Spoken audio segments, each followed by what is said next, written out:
So can we do a quick dive into science and God? Because I want to not quick.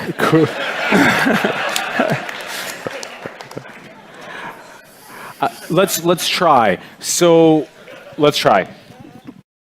Can science sufficiently consistently self-actualize humans?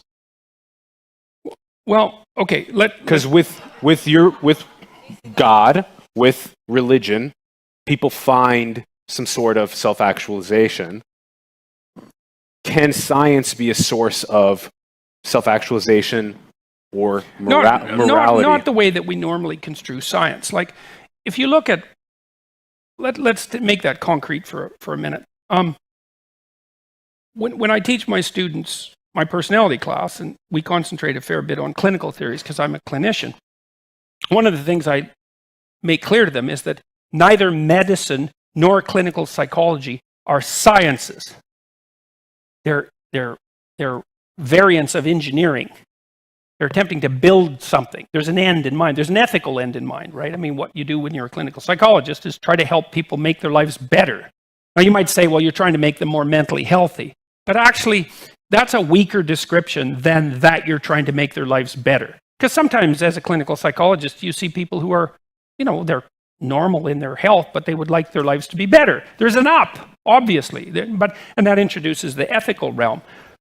And you might be able to use scientific techniques in order to determine which of the strategies you use to try to make your life better are working. But it's not obvious that you can use scientific principles to decide what constitutes better to begin with. That's a big problem. I don't see any evidence that you can. Well, how about... Because science excludes morality from its purview at the methodological level. Well, okay, let's take an example of cancer and science solving suffering by providing solutions to cancer. Yeah, well, should you devote money to cancer education? That's where the problems start to come, is that you can't make an a priori decision. You can't make an informed decision about where the scientific attention should focus itself. It's not an easy thing to do. At some point, the decisions have to be, they're either arbitrary or they're made by techniques that seem to be outside of the scientific purview. Let me give you an example. So I read this book by an ex-KGB agent who had detailed out some of the extent of the Soviet biological warfare program back in the 1980s. And one of the things the Soviet scientists were trying to do, according to this guy, was to weaponize infectious biological agents, which actually turns out to be harder than we suspected, thank God.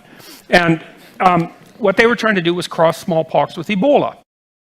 And it's because Ebola is seriously fatal, and smallpox is seriously contagious. And so they thought, well, seriously fatal plus seriously contagious, it's like, what could be better than that? Recipe for disaster. Right. And so, and you might say, well, is crossing Ebola with smallpox, is seeing whether you can cross Ebola with smallpox a reasonable scientific question, an appropriate scientific question?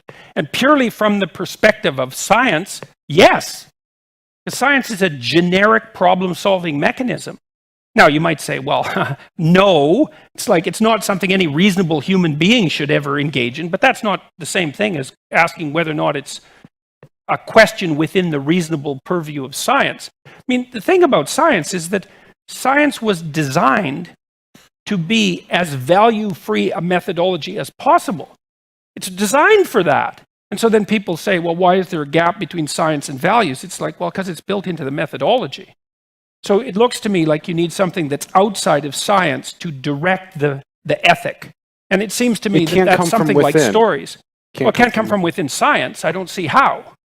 I mean, partly because you exclude the value. Isn't the story of the cosmos already enough to get someone excited enough to find some sort of value system from the being born from the stars and that being inspirational? No, not necessarily, because you can just as easily say, well, here we are in this little dirt ball in the middle, on the outer edge of this galaxy that's going to rotate pointlessly for the next 250 million years, a couple of dozen billion years before the heat death of the universe. It's like, that's pretty dismal accounting of the utility of life. I mean, you know what I mean? You can take we're taking it from well, you different have that entire range of interpretive possibilities from like, isn't life remarkable and wonderful, and to isn't it bloody pointless if you look at it from the wrong temporal perspective. I think you can find that from science. Well, yeah, but you can also find the reverse. So that's the problem. I'm not anti-scientific. Yeah, but of course. I don't see a simple way of solving the problem of the ethical direction of the scientific inquiry. I mean, what comes to mind maybe as a way to get to that area?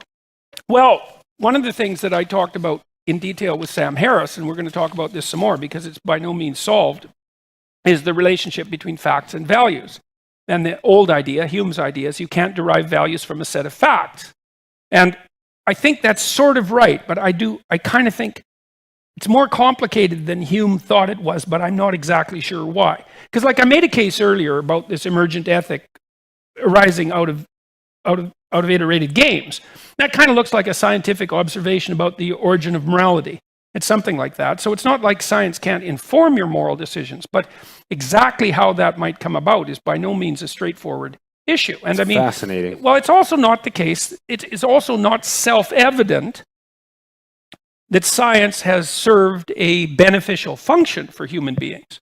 Like it might be the case. It could be the case. I mean, look, we're pretty comfortable here, and thank God, and that's definitely a consequence of the scientific revolution. But you just highlighted your phone as a major... Yeah, but one good hydrogen bomb blown up over North America would set us back about 50,000 years, and that could easily happen. If I was a paranoid dictator, that's certainly what I would do. And I don't know, you guys, most of you guys probably know what would happen if you blow up a hydrogen bomb. I think it's about 150 miles up, something like that. One, you get an electromagnetic pulse, it takes all the electronics out, like all of them. Right. One bomb. And so, like, maybe we'll manage that, but it wouldn't, and, maybe we'll manage that transition to whatever we're going to do next, but I wouldn't count on it. And so, it isn't even necessarily the case that scientific endeavor is a pro-human life process. Depends on what we do with it, I suppose.